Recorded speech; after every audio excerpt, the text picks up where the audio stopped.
Chagrin Falls police just learned sometimes it takes patience and then some. Dave Arnold was in Chagrin Falls today working on the story of a cold case that just got red hot with a little DNA help from police 2 states away.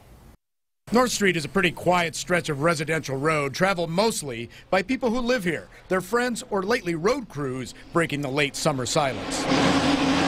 But in August 2009, someone visiting this street took advantage of its normal tranquility. It was a burglary. Sergeant Kimberly Libbins looks over a cold case file that had been filled with questions waiting for answers from North Street.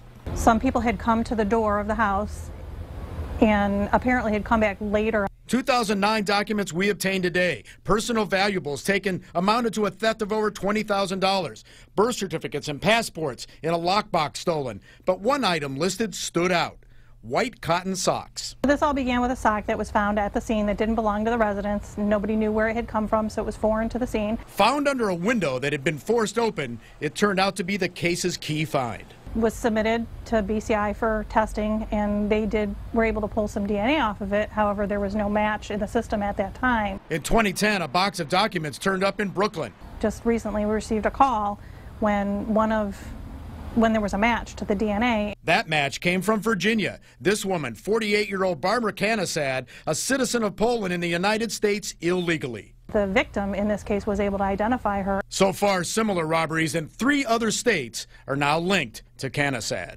The evidence against her was sent to the Cuyahoga County Prosecutor's Office, the grand jury coming back with an indictment. She will now be facing several felony charges. In Chagrin Falls, Dave Arnold, News Channel 5.